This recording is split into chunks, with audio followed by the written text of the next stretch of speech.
बिस्मिल्लाहिर्रहमानिर्रहीम। इल्म उसूल फ़िक़्ह की एक बहुत ही अहम बात आज हम पढ़ेंगे और वो बात है सबब की बात।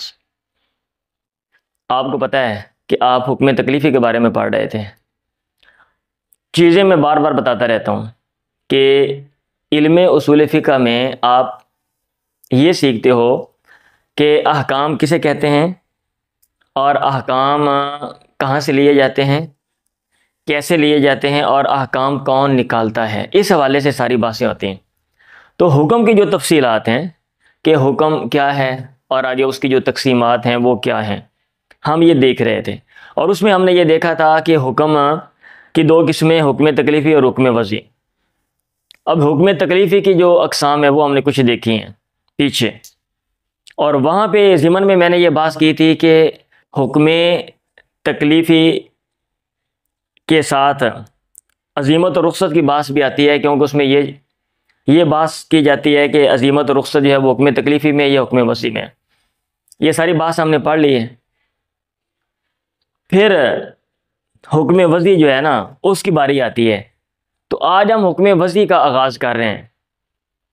आज हम हुक्म वज़ी का आगाज़ कर रहे हैं। और आपको याद होगा कि आपको मैंने ये कहा था सिंपल लफ्ज़ों में कि हुक्म वज़ी वो होता है जहाँ पे एक चीज़ को दूसरी चीज़ का सबब बना दिया जाए या फिर शर्त मुकर्रर कर दी जाए, ठीक है, अलामत मुकर्रर कर दिया जाए, तो इसको हुक्म वज़ी कहते हैं। या माने मुकर्रर कर दिया जाए, भाई फ़लाँ चीज़ होगी तो फ़लाँ चीज़ नहीं है। तो हमारा आज का जो मेन टॉपिक है, जो हमारा फोकस है, वो होगा सबब को समझने पे कि सबब का कंसेप्ट क्या है और सबब से ताल्लुक़ रखने वाली एक दूसरी चीज़ है, उसका सबब के साथ रिलेशन क्या है। सबसे पहले चलते हैं सबब की तरफ। अस्सबबु मा जाला शारिउ मुअर्रिफन लिहुक्मिन शरइय्यिन। सबब वो चीज़ है शारे ने जिसको बना दिया है मुअर्रिफन, पहचान करवाने वाला, ठीक है। सबब वो चीज़ है शारे ने जिसको बना दिया है कि वो सबब पहचान करवा रहा है किसकी, हुक्म शरई की। बिहैसु इस तरह कि यूजदु हादल हुक्म इंद वजूदिही, वो ये हुक्म पाया जाएगा सबब के पाए जाने के वक़्त, वयन आदिमु इंद आदमिही, और हुक्म नहीं पाया जाएगा सबब के ना पाए जाने के वक़्त। आपकी किताब वाले ने जो डेफिनेशन जैसे सिंपल लफ्ज़ों में बयान की है, मैंने वही सेम टू सेम उसको मैंने मुख्तसर नहीं किया, ठीक है। इसका मतलब यह है कि सबब वो चीज़ होती है जिसके पाए जाने से एक दूसरी चीज़ पाई जाती है, और अगर सबब नहीं है तो वो दूसरी चीज़ भी नहीं है। दूसरी चीज़ को कहते हैं मुसब्बब। दूसरे लफ्ज़ों में सबब वो चीज़ होती है जिसके पाए जाने से मुसब्बब पाया जाता है, और अगर सबब नहीं तो फिर मुसब्बब भी नहीं। अमसिला देख लेते हैं, क्योंकि मिसालों से चीज़ें जो है ना वो वाज़ेह हो जाती हैं।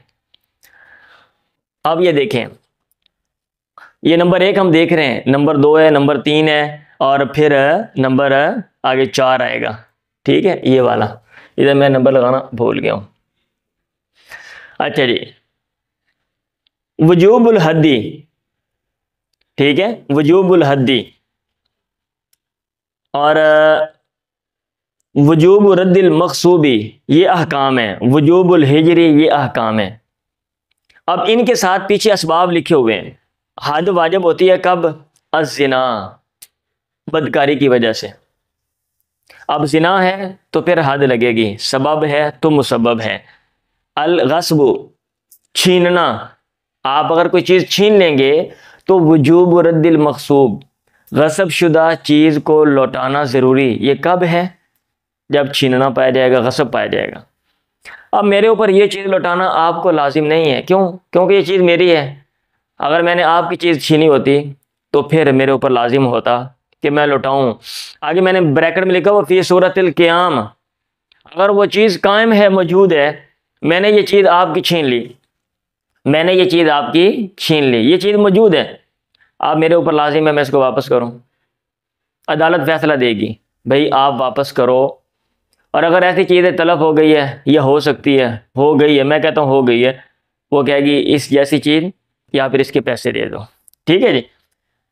वजूबुल हिजर पाबंदी कब, अल जुनून पागलपन। अब पागलपन सबब है, अगर सबब होगा तो मुसब्बब भी है, अगर पागलपन होगा तो भाई पाबंदी भी होगी। समझ आ रही है बात? ये तफसीली बातें आगे आनी है।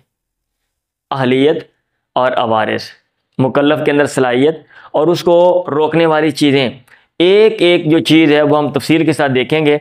और जो कवानीन हैं, किताब वाले ने तो मिस्र और शाम और इराक़ के कवानीन दिए हुए हैं ना, बताया अरबों के, वहाँ पे हमारे मुल्क के जो कवानीन है उस वाले से वो भी हम उनको भी देखेंगे। ठीक है, तो ये सबब का कंसेप्ट है। सबब वो चीज़ होती है कि शारे ने जिसको क्या बना दिया है, अलामत बना दी है, मुअर्रिफ, कि जब वो चीज़ है तो मुसब्बब है, वो नहीं है तो मुसब्बब नहीं है, सबब है तो मुसब्बब है, वो नहीं है तो मुसब्बब भी नहीं है।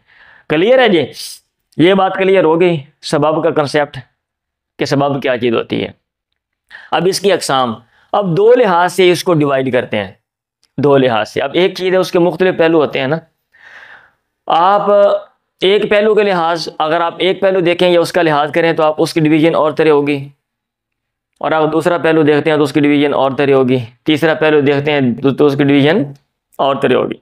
इंसान है, इंसानों में आप अमारत और गुर्बत देखते हैं तो उनकी डिवीज़न और तरह है। ठीक है, नस्ल है, रंग है, आप इसको देखते हैं तो उनकी डिवीज़न दर्जा बंदी और हो जाएगी। बूदोबाश, रहन सहन है, खाना है, ये मुख्तलिफ पहलू है ना। तो इस तरह ऐसे अकीदा है, अकीदा है, सोच के लिहाज से आप देखेंगे तो और तरह डिवीज़न होगी, मतलब मुख्तलिफ कैटेगरी बनती जाएगी, चीज़ें आगे पीछे होती जाएंगी। ऐसे जो सबब है बेतबारी फ़ेलन लिल मुकल्लफ, मुकल्लफ का फ़ेल होने के लिहाज से बेतबारी मा यतरत्तब अलैहि, उस चीज़ के एतबार से जो मुरतब हो रही है उस लिहाज से ये काइंड्स हैं, ये अक़साम है, और मुकल्लफ का फ़ेल होने के लिहाज से ये वाली अक़साम है। अगर हम ये देखते हैं सबब में कि जो चीज़ सबब है वो मुकल्लफ का फ़ेल है या कि नहीं है, तो सिंपल सी बात है, दो किस्में बनेगी। यानी या तो ऐसा सबब होगा लैसा फ़ेलन लिल मुकल्लफ, जो मुकल्लफ का फ़ेल नहीं है, और या फिर ऐसा सबब होगा जो मुकल्लफ का फ़ेल है। यानी जो चीज़ सबब बन रही है भाई, या तो वो मुकल्लफ बंदे ने किया हुआ है ना, बंदे के करने की वजह से आगे मुसब्बब वजूद में आ रहा है, और या फिर उसका ताल्लुक मुकल्लफ के साथ नहीं होगा। मिसालें देख लें, मैंने कहा था अभी, ये साथ गुजरने वाले जो है ना, ये देखें रगड़ के गुजरे, जैसे भैंसें नहीं गुजरती हैं दीवार के साथ, मिटा दिया।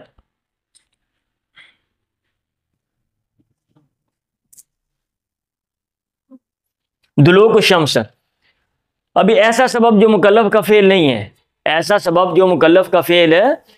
अब सूरज का ढलना, ये देखें, ये सबब है किसका, नमाज के वजूब का। सिगर, छोटा होना, ये सबब किसका, वजूबुल हिजर, पाबंदी के वजूब का। अल इस्तिरार, मजबूर होना, ये सबब किसका, इबाहतुल मैतति, मुर्दार के हलाल होने का, जायज़ होने का, मुबाह होने का। अब आप मुझे ये बताएं, ये वाले जो असबाब हैं ये मुकल्लफ का फ़ेल है? भाई सूरज, हम खुद धक्का लगा के ऐसे करते हैं भाई सूरज, हाँ भाई धक्का लगा के और सूरज को इधर करके और नमाज का टाइम हो जाए। और छोटा होना, हाँ अब मैं कहूँ यार वो मुझे तो ज़िंदगी में मज़ा ही नहीं आ रहा, इतनी जिम्मेदारियां, मुझे काम करना पड़ता है। छोटा होता था बड़ी मौज थी जनाब, घर से खर्चा मिलता था, सारा दिन मैं भागता था इधर उधर, लिहाजा चलो मैं छोटा हो जाता हूँ, तो छोटा हो गया। हाँ घर में जाऊँ वो कहो ये क्या किया, मैंने कहा मैं छोटा हो गया हूँ, मैं नहीं जिम्मेदारियाँ उठा सकता। भाई ऐसा नहीं है, बंदा आगे कोई जाता है, जितना मर्जी टेल ला लो, आगे को बड़ा ही होना है, छोटा नहीं होता। ऐसे आली इस्तिरारी हालत है। अब ये इस्तिरारी क्या कहते हैं, ये होता है ना, कहते हैं बंदा मजबूर हो गया। अब ये बंदा अपने ऊपर लाजिम नहीं, ऐसे मतलब खुद नहीं कर सकता, या क्या कहते हैं मसनूई तौर पे आप ये अपना लें, कभी मैंने कुत्ता खाना है या मैंने खंदीर खाना है या शराब पीनी है, अब ताले शाले मार के चाबियाँ फेंक दें। अब आप बोलें जनाब कोई मेरा राब्ता भी नहीं, कोई अंदर नहीं आ रहा, मैं मर जाऊँगा, तो लिहाजा अब मेरे लिए ये खाना जायज़ है। आप ऐसा नहीं कर सकते। ये अगर कुदरती तौर पे ऐसे हो गया, आप मजबूर हो, आपको कोई चीज़ खाने की नहीं मिल रही, आप मरने वाले हो, तो फिर आप करते हो। ये सारी चीज़ें ये मुकल्लफ का फ़ेल नहीं है। अच्छा जी, दूसरी किस्म सबबुन हुआ फ़ेल लिल मुकल्लफ, सफ़र जो है, सफ़र ये सबब है रोज़ा छोड़ने की इबाहत का, इबाहतुल फ़ित्री। अब आप मुझे बताएं सफ़र मुकल्लफ का फ़ेल है कि नहीं है? और सफ़र पे मैं जाऊँगा तो भाई रोज़ा छोड़ने का मसला है ना, मैं जाऊँगा, सफ़र मुकल्लफ का फ़ेल है। उकूद मामलात, ये उकूद हम करते हैं आपस में मामलात। तरत्तुबुल आसारी, आसार का मुरतब होना, ये उसका सबब है। मैं अकद करता हूँ, असर मुरतब होगा, कैसे? आपने लेनी है, ठीक है लाएं, आप मुझे पैसे दे दें, ठीक है, आप मुझे 100 रुपया दे दें, मैं आपको देता हूँ। आपने दे दिया, मैंने आपको दे दिया। अब असर मुरतब क्या हुआ इसका असर? इसकी मलकियत ट्रांसफ़र हो गई आपके पास, आपके पास राइट्स आ गए, आप इसको इस्तेमाल कर सकते हैं। और वो जो 100 रुपया मेरे पास आया उसकी मलकियत मेरे पास आ गई, अब उससे मैं फ़ायदा उठा सकता हूँ। ये उसका असर मुरतब हो रहा है, ठीक है। तो जब अक़द किए जाते हैं तो ये आसार मुरतब होते हैं। और अक़द कौन करता है भाई? मुकल्लफ करता है। सबबुन हुवा फ़ीलुन लिल मुकल्लफ, ठीक है। अब अक़द खुदा तो नहीं करता भाई, खुदा ऊपर से अभी ये मामला होगा भाई, हाँ ठीक है अल्लाह ताला को कर दे, अब अल्लाह ताला ऊपर से पैगाम भेजेगा, हाँ जी हो गया, चलो जी हो गया। आप खुद बोल के कर रहे हो ना, इजाबो कबूल आप कर रहे हो, निकाह का मामला है, बंदा कह रहा है मुझे कबूल है, बुढ़ी कह रही मुझे कबूल है, अब असर मुरतब होगा। हाँ जी, अब ये नहीं है कि भाई सो जाओ रात को ख्वाब में अल्लाह ने कहा हाँ जी हो गया आपका निकाह, तो चलो जी फिर हो जाएगा, अदरवाइज नहीं भाई, आपने खुद करना है। सबबुन हुवा फ़ीलुन लिल मुकल्लफ, ये बात समझ आ रही है? तो ये हम देख रहे थे सबब की अक़साम एक लिहाज से कि आया वो मुकल्लफ का फ़ेल है या कि नहीं है। तो इस लिहाज से दो तरह के असबाब हैं। कुछ असबाब हैं आप करेंगे तो मुसब्बबात वजूद में आएंगे, और कुछ असबाब हैं उनका ताल्लुक आपके करने ना करने के साथ नहीं है। इन चीज़ों की अंडरस्टैंडिंग जब आपको होती है ना, तो फिर आप कोई चीज़ देखते हो, कोई मसला देखते हो, तो उसमें उसके जो मुख्तलिफ पहलू है, जो गहराई आपको नज़र आ जाती है। ऐसे लोग जिनको इनकी अंडरस्टैंडिंग नहीं होती वो टामक टोइयाँ मारते रहते हैं, इसलिए ये सारे पढ़े जाते हैं। और जो लोग इन चीज़ों के एक्सपर्ट होते हैं उनकी समझ बूझ दूसरों से बहुत मुख्तलिफ होती है। अब ये देखें, बेतबारी मा यतरत्तब अलैह, जो चीज़ मुरतब हो रही है उसके लिहाज से सबबुन लिहुक्मिन तकलीफ़िय्यन, सबब हुक्म तकलीफ़ी का होगा, मतलब मुसब्बब हुक्म तकलीफ़ी है, सबब का जो मुसब्बब है वो हुक्म तकलीफ़ी है। देखें सफ़र किसका सबब है? रोज़ा छोड़ने का। अभी रोज़ा छोड़ना ये क्या है? हुक्म तकलीफ़ी है ना, मुकल्लफ का अमल है। बात समझ आ रही है? अब ये लेट आए, अभी लेट आने के बाद ना जब बंदा दरमियान में आता है बंदा कंफ्यूज हो जाता है, यार ये क्या बात चल रही है, तो जल्दी आना चाहिए। हमारा नाश्ता ही माशाल्लाह इतना लंबा हो जाता है, टाइम लगा के हम नाश्ता कर रहे होते हैं। मिल्कुन निसाब, निसाब की मलकियत, निसाब की मलकियत ये सबब है किसका? ज़कात के वजूब का। मुसब्बब क्या है? ज़कात का वाजिब होना। तो भाई ज़कात का वाजिब होना और ज़कात की अदायगी ये किसका अमल है, किसका फ़ेल है? मुकल्लफ का है ना। तो जो सबब है वो या तो सबब होगा हुक्म तकलीफ़ी का, दूसरे लफ्ज़ों में मुसब्बब हुक्म तकलीफ़ी होगा। यहाँ पे हम किसको देख रहे थे? हम देख रहे थे कि सबब मुकल्लफ का फ़ेल है यहाँ के नहीं है। यहाँ पे हम देख रहे हैं कि सबब का जो मुसब्बब है वो मुकल्लफ का फ़ेल है या कि नहीं है। यहाँ पे हमने क्या देखा था? सबब मुकल्लफ का फ़ेल है या कि, यहाँ पे हम देख रहे हैं जो मुसब्बब है। यहाँ पे सबबुन लिहुक्मिन तकलीफ़ी है, सबब हुक्म तकलीफ़ी का। बात समझ आ रही है? आप बाद में मशावरत कर लेना, पहले ज़रा ये समझ लें। हाँ जी, सबबुन लिहुक्मिन ऐसे हुक्म का सबब हुआ असरुन लिफ़िलिल मुकल्लफ, हुआ हाँ असरुन वो मुकल्लफ के फ़ेल का असर है, मुकल्लफ के फ़ेल का असर है। मतलब जो मुसब्बब है ना वो मुकल्लफ का फ़ेल नहीं है, वो मुकल्लफ के फ़ेल का असर है। मसलन जो वक़फ़ है ये सबब है इज़ालतुल मिल्क मिनल वाक़िफ़। मैंने कहा मैं अल्लाह के रास्ते में ये चीज़ वक़फ़ करता हूँ, मलकियत ख़त्म हो गई। इज़ालतुल मिल्की, मलकियत का इज़ाला, मलकियत को ख़त्म कर देना। मिनल वाक़िफ़, वाक़िफ़ से, वाक़िफ़ की तरफ से जो मलकियत है भाई वो ख़त्म हो गई जब मैंने ये कह दिया मैं अल्लाह के रास्ते में ये देता हूँ। अब ये जो इज़ालतुल मिल्क मिनल वाक़िफ़ है ये मुकल्लफ के फ़ेल का असर है, ये मुकल्लफ के फ़ेल का असर है, यानी ये चीज़ मुरतब हो रही है, ये मुकल्लफ का फ़ेल नहीं है, यानी मुसब्बब मुकल्लफ का फ़ेल नहीं है, मुकल्लफ के अफ़आल के आसार में से एक असर है। ऐसे अलबै, मैं कहता हूँ मैं आपको बेचता हूँ, ठीक है, मिल्कुल मबी मिन क़िबलिल मुश्तरी, ख़त्म हो गई, मुश्तरी की तरफ से मबी की जो मलकियत है भाई वो ख़त्म हो गई। अब मैंने जब आपको चीज़ बेच दी, मलकियत ख़त्म हो गई, तो बै जो है यह सबब है इसका, और ये जो मुसब्बब है ये मुकल्लफ के फ़ेल का असर है, ये मुकल्लफ का फ़ेल नहीं है। सिंपल लफ्ज़ों में सुन लें, हम देख रहे थे सबब की अक़साम, ठीक है। इधर देखा मुकल्लफ का फ़ेल है या कि नहीं, इधर देखा जो मुसब्बब है मुकल्लफ का फ़ेल है या कि नहीं। इधर सबब कभी मुकल्लफ का फ़ेल नहीं होता, कभी होता है। इधर जो मुसब्बब है वो कभी हुक्म तकलीफ़ी मुकल्लफ का फ़ेल होता है और कभी नहीं होता। बात समझ आ रही है। ये था नंबर 2, सबब की अक़साम। अगला क्वेश्चन, मता तुरत्तिबुल मुसब्बबातु अलल असबाब, असबाब पर मुसब्बबात कब मुरत्तब होंगे, कब होते हैं। आया सबब के पाए जाने से जस्ट सबब पाया जाता है, आया जस्ट सबब पाया जाता है तो मुसब्बब भी पाया जाएगा। क्लियर करने के लिए उसने, किताब वाले ने कुछ बातें यहाँ पे पैरा लिख दी है, क्या, जिसका खुलासा ये है कि इज़ा वुजिद सबबु व तहक्ककत शुरूतुहु वंतफतिल मवाने, जब सबब पाया जाएगा, सुन लें, सबब की कुछ शर्तें हैं और सबब के कुछ मवाने जो सबब को रोकते हैं, सबब को असर करने से रोकते हैं। अगर माने पाए जाएं तो फिर भी सबब मुसब्बब तक नहीं ले जाएगा, और अगर शर्तें ना पाई जाएं तो फिर भी सबब मुसब्बब तक नहीं ले जाएगा। सबब पाया गया, शराइत भी पाई गई और मवाने इंतफत नहीं है, रुकावटें खत्म हो गई, अब सबब मुसब्बब तक ले जाएगा।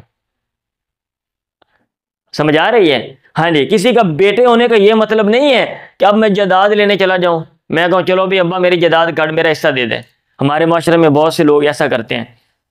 चंद दिन पहले मुझे, अभी मेरा एक दोस्त है तो उसने मुझे टेलीफोन किया, उसने कहा यार घर में बड़ा मसला बना हुआ है, तो ठीक है हमारे अब्बा जी ने दूसरी शादी कर ली है, तो हम सारे बहन भाई मुत्तफिक हम सब ने हिस्सा लेना उनसे, हमारा हिस्सा दे। मैंने कहा नहीं ले सकते। वो कहते किसी पुलिस वाले ने कहा है कि जनाब आप ऐसे देना, थोड़ा सा खर्चा पानी लगाएं तो हम आपके अब्बे को डराते हैं तो वो आप ही खुद ही मजबूर होकर देगा। मैंने कहा पुलिस के पास यह इख्तियार नहीं है, और वैसे भी ना ही कानून है, ना ही हमारा मजहब ऐसे कहता है और ना ही कानून कहता है, क्योंकि उसमें, मैंने कहा ठीक है आप बेटा, कहते बेटा वारस नहीं होता, मैंने कहा होता है, कहते बेटियां नहीं होती, मैंने कहा होती हैं, तो कहते फिर, मैंने कहा वो कब होती हैं, उसके साथ शराइत भी हैं, बंदा मर गया है और पीछे से वारस जिंदा है। मैंने कहा वो चैप्टर है पूरा, पढ़ लें इल्म वरासत में कि भाई वरासत तरका कब आगे ट्रांसफर होगा, कब वो बनता है। मैंने कहा वो वरासत की शराइत है सारी, वो आप पढ़ें कि भी बंदा मर गया है, वारस जिंदा है, जायदाद है, लोन शोन सारा दा हो गया वगैरह, अब वो बच गया है, तो मैंने कहा अब आपको मिलना है। ये नहीं है कि पहले ज़िंदगी में आप जनाब ने अब्बे ने मैं शादी कर ली, वो तो उसका अपना मसला है ना, या कोई और है, तो अब आपने उनको रोकना है तो और तरीकों से आप रोक लें, या फिर जो भी आपने नहीं रोकना या जो भी मामलात है आपने करने। लेकिन इसमें आप ये इत्तेफाक और जो आप यहाँ पे हो गए हैं ना धरना देने के लिए, ये धरना देने का कोई फ़ायदा नहीं है। अब इसमें उसने मिसाल दी है, और यहाँ हमारे माशरे में ये बड़ा होता है क्या कि अल्लज़ी याक़िदुन निकाह। आज अब ये जब ये सबब पाया जाएगा ना, इधर शर्तें भी पाई जाएंगी, वतहक़क़त शुरूतु वंतफ़त अल मवाने, मवाने नहीं पाए जाएंगे तो सबब मुसब्बब तक ले जाएगा। आप रोके ना, इधर आप जोर लगाएं बे नहीं सबब तो है लेकिन हम इसको मुसब्बब तक नहीं पहुंचाने देंगे, भाई ऐसा नहीं होता। सबब अगर शराइत मौजूद हैं और मवाने नहीं है तो मुसब्बब भाई होगा। अब मैं कहूँ मैंने तो इरादा नहीं किया था मुसब्बब का, भाई मेरे इरादा करने या ना करने, रोकने या ना रोकने के साथ उसका कोई ताल्लुक नहीं है। सबब है तो मुसब्बब है, सबब है तो मुसब्बब है, सबब है तो मुसब्बब है। मसलन अल्लज़ी याक़िदुन निकाह अला अन, एक बंदा निकाह करता है शर्त पे, मसलन वो कहता है मैं लल्लू हूँ, मैंने कोई काम नहीं करना। हमारे तो बहुत से लोग होते हैं, उन्हें सोचा होता भी सीधे लल्लू है गए, जद्दी पुछती हम कोई काम, मेरा अब्बा भी नहीं सी करता होंगे, मेरी माँ भी सारी मैं धक्के टुडे खा गई, मेरा दादा भी नहीं सी करता, मैं भी नहीं करना। अब वो लड़की ढूंढ रहा है, ठीक है, वो बेचारे कोई मजबूर थे, उन्होंने कहा यार हमारी लड़की को ले लो, कोई मसला बन गया या जो भी ना, वो गरीब थे। अब वो कहते हैं ला महर अली सोजा, इधर बीवी को महर भी नहीं दूंगा, ला नफ़क़त लहा, बीवी के लिए नफका भी नहीं है, खुद ही बूढ़ी भांडे मान के गुजारा करेगी, लोगों ने तपड़ियाँ मारेगी, काम करेगी, फैक्ट्रियाँ काम करेगी, मैं खर्चा भी नहीं दूंगा और महर भी नहीं दूंगा, ला तवारुसा बैनहुमा, और ये मेरी जदाद है ना वो भी बुढ़ी नहीं मेरी मिलेगी, ला तवारुसा बैनहुमा, ये शर्त लगा देता है। अब क्या है, इधर हमने क्या कहा था, जो अकद होता है अकद जब पाया जाएगा तो आसार मुरतब होंगे। ऊपर हमने क्या देखा, जब सबब पाया जाएगा और शराइत मुताक़िक़ हो जाएंगे, मुआने नहीं होंगे, तो सबब तो असबाब पर मुसब्बबात मुरतब होंगे। भाई आपके कहने से नहीं होना। जब आपने निकाह कर लिया है ना, तो निकाह करने के बाद ये हमारा इस्लाम जो है, इसने ये एक प्रोसीजर बनाया हुआ है, चीज़ों को डिवाइड किया हुआ है। बंदे को कहा हुआ है कि ये आपकी जिम्मेदारी है, मार देना आपकी जिम्मेदारी है, खर्चा देना आपकी जिम्मेदारी है, और अगर तू मर गया तो बेगम भी वारिस है। अब ये नहीं कि मैंने कहा था भी मेरी बेगम वारिस नहीं है मेरी, हाँ सारी उम्र तो मैं बंदे ना रहे हो, कम घर के करे और जनाब सफाइयाँ करे, बच्चे सांभे, तो मुझे तो मर गया जनाब वारिस नहीं, उन बार ठुडा मार के बाहर काट दो। काना मा इश्तरता लगवन, जो उसने शर्त लगाई थी ना, काना लगवन, वो फसूल है, ला कीमत लहू, उसकी कोई कीमत नहीं। बात समझ आ रही है? अब आप ये देखें कि ये चीज़ पढ़ के आपका एक असबाब के वाले से क्या कंसेप्ट क्लियर हुआ है कि जब असबाब होंगे तो मुसब्बबात भी होंगे, और इसमें खाम खा की जो शराइत है ना, ठीक है। अब इसमें भी फिर जो है ना एक और भी है इधर, इसके मुताल्लिक़ शरत के चैप्टर है, नेक्स्ट हम वो पढ़ेंगे, उसमें कुछ चीज़ें उसमें मैं आपको एक्सप्लेन करूँगा। ये बात समझ आ गई है? नंबर 3। अच्छा जी, नंबर 4, सबब और इल्लत। सबब और इल्लत। अब क्वेश्चन ये है कि भाई आपने कहा इधर सबब वो चीज़ होती है जो पहचान करवाती है, तो हम बाज़ जगहों में पढ़ते हैं जो इल्लत है वो भी पहचान करवा रही होती है। आया इनमें कोई डिफरेंस है या कि नहीं है? आया इनमें कोई डिफरेंस है या कि नहीं है? अब इसमें ये देखें, सबब मैंने कहा था मा जाल शारिउ अलामतन अलल हुक्म, शारे ने जिसको हुक्म पर अलामत बना दिया है, वजूदन व अदमन, वजूद और अदम के लिहाज से, यानी सबब होगा तो हुक्म होगा, सबब नहीं होगा तो हुक्म भी नहीं होगा, वजूद और अदम के लिहाज से। ठीक है। अब इसमें 2 सूरतें हैं। कितनी सूरतें हैं? 2। अल-अक़्लु युदरिकु वजहल मुनासबति बैनहु व बैनल हुक्म, अल-अक़्लु ला युदरिकु वजहल मुनासबति, अकल इदराक कर सकती है हुक्म और सबब के दरमियान मुनासबत, और अकल जो है वो नहीं पा सकती। इदराक का माना पाना होता है, मुनासबत की वजह। इधर एक चीज को दूसरी चीज के लिए सबब बना दिया गया, एक चीज को दूसरी चीज के लिए सबब बना दिया गया। अच्छा, मैंने गौर फिक्र किया भाई क्या रिलेशन है दोनों में, कि इसको इसके साथ सबब बनाया, मुझे पता है अच्छा ये वजह है, अच्छा ये वजह है, ठीक है। अच्छा, तो अगर ये सूरत है अल-अक़्लु युदरिकु वजहल मुनासबति बैनहु व बैनल हुक्म, तो जैसा कि ये है सफ़र सबब है रोज़े छोड़ने की इबादत का। मैंने गौर किया भाई सफ़र में क्यों ऐसा कह रहे हैं? अच्छा, परेशानियां होती हैं, आने जाने का मसला, ठीक है। फिर वो उस पस मंज़र में आज के दौर में ना देखो कि आप जनाब गाड़ी में बैठ जाते हो, आराम से लेट जाते हो, उस दौर में आप गधे पे जा रहे हो, आप घोड़े पे जा रहे हो, सच्चर पे जा रहे हो, सहरा है, लंबा आपने सफ़र करना है, गर्म इलाका है, ठीक है। तो हमारे जैसा आजकल के दौर का हो ना, अद्धे घंटे बाद बंदे की पूंगी वजी पे होवे, हाँ जी, घंटे बाद वो सफ़र करके लत्ता होता तो सिर थले भाई साहब बड़े बेहोश हुए पे हों, जैसे आजकल के मम्मी डैडी लोग हैं, वो ज़हन में रखो, ठीक है। अब ये सफ़र सबब है, हमें वजह समझ लग गई है? और भाई वजह समझ लग गई है। अस्सिग़रु, ये सिग़र सबब है किसका? अल विलायत अल सग़ीर, छोटे बच्चे पर वलायत कि और बंदा उसकी निगरानी करेगा। भाई क्यों? अगर छोटे बच्चे को आप हर चीज़ माल दे दें और अपने माल में वो तसर्रुफ़ात करे, वो तो नाकिसुल अकल है, वो तो नुकसान करेगा, वो तो नुकसान करेगा ना, बच्चा दिमाग में जो भी चीज़ आ जाए तो इसलिए ये हमें वजह समझ आ रही है। अगर तो भाई ये सूरत है कि सबब और मुसब्बब के दरमियान अकल इदराक करती है, पा लेती है मुनासबत की वजह, उसको कहते हैं सबब भी और इल्लत भी, सबब भी और इल्लत भी, यानी वही सबब है, ऐसा सबब उसको इल्लत भी कह देते हैं। ये एक मौक़िफ़ है, ये एक मौक़िफ़ है। अच्छा जी, और अगर अकल इदराक नहीं कर सकती, अगर अकल पा नहीं सकती, जैसे रमज़ान में हाज़िर होना ये रोज़े के वजूब का सबब है, सूरज का गुरूब होना ये वजूब सलातिल मगरिब, मगरिब की नमाज के वजूब का सबब है। सूरज गुरूब हो गया, आप शाम की नमाज पढ़ेंगे, सूरज ढला आप जोर की नमाज पढ़ेंगे। भाई क्या मुनासिबत है सूरज के ढलने और जोर के साथ? सूरज के गुरूब होने नमाज, आप गौर करें, समझ नहीं आते, समझ है? अगर ये सूरत है, ऐसा सबब है कि इदराक अकल नहीं करती, उसको जस्ट सबब कहेंगे। ये एक मौक़िफ़ है, सुन लें, ये एक नजरिया है, यानी बकौले बाद अगर सबब और मुसब्बब में मुनासिबत हो उसके दो नाम हैं, सबब, इल्लत। और अगर रीज़न का नहीं पता, सबब और मुसब्बब में मुनासबत का नहीं पता, तो फिर जो है ना उसका एक ही नाम है सबब। बाद लोग कहते हैं नहीं ऐसा नहीं है, वो ये कहते हैं कि पहली वाली जो सूरत है जहाँ पे अकल इदराक करे वहाँ पे जस्ट इल्लत कहेंगे, सबब और मुसब्बब के दरमियान ताल्लुक अगर अकल पाले उसको इल्लत कहेंगे, अगर ना पाए तो उसको सबब कहेंगे। ये दूसरा मौक़िफ़ है, ये दूसरा नज़रिया है। अब क्वेश्चन आ जाता है कि सबब और इल्लत में फ़र्क बयान करें।